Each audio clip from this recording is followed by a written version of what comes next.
played hard. You played to the very last second.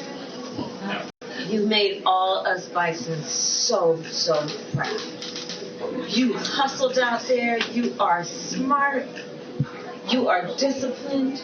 You put everything you had into the game. I mean, literally what you have done is in historic proportion. Joining us now for a reaction, host of the Fox True Crime podcast and Fox News contributor Emily Compagno. Fox, I'm sorry, when I have Kamala Harris saying, you fought till the very last second, and then you lost by 28 points. Yeah.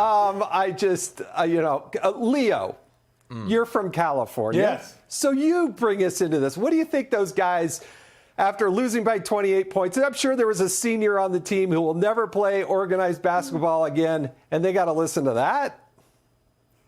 Yeah, I mean, she thought she was Newt Rockney. Look, Howard's a good, reputable school, but, for her to go out there and say it was historic what you did. Now, I don't know. I mean, Kansas is an awfully good basketball team, Emily, and they have destroyed teams by more than 28 points. I don't know what was particularly historic about this, but other than her being in the locker room, I didn't get it.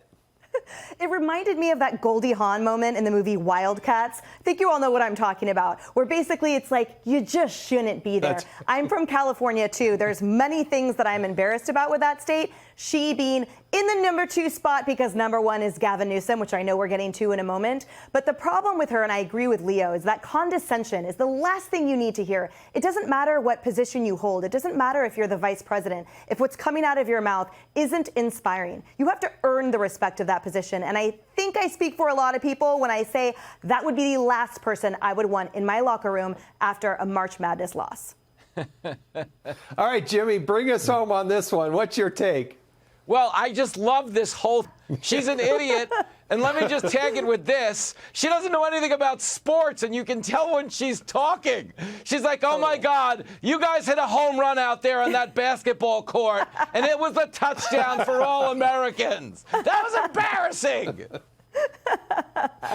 It reminded me when she was with those paid actor kids talking to them about, you're going to get to see the moon and you're going to see things. Did you notice? And it's going By the be... way, did you notice they didn't show anyone else in the room in that video but her? Emily, what's your take on this? $30 million for 1,200 tiny homes? I don't know where they're going to put the tiny homes, but, Yeah, I was living in San Francisco when it was Mayor Gavin Newsom, and remember his Care Not Cash program?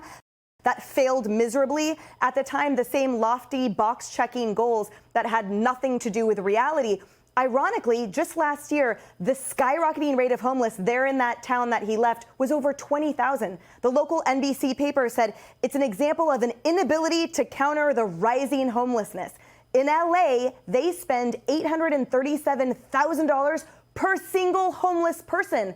And then Gavin Newsom had the nerve to boast when he presented this plan that we, meaning Californians, have spent $10 billion on the 500,000 homeless there in that state. For some reason, he sees the ratio, the higher rising cost of investment and the equal highest rising cost of homelessness as something to be proud of. The more money that you throw at the problem, the more it's not working. He, as Leo says, yes, is a fraud, and he's unfortunately crop dusting every single thing that he touches there in that state. The best thing for the state, the best thing for the homeless would be for him to leave.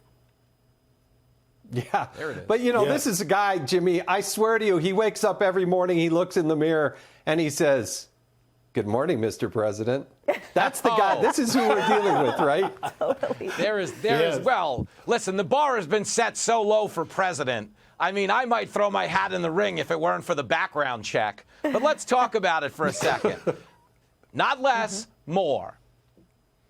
No, this is a problem. Look, it's a serious issue, but this is not a serious governor. He doesn't have a serious plan to actually deal with it. And he's been governor long enough now that if his plan was so fruitful, if it was working so well,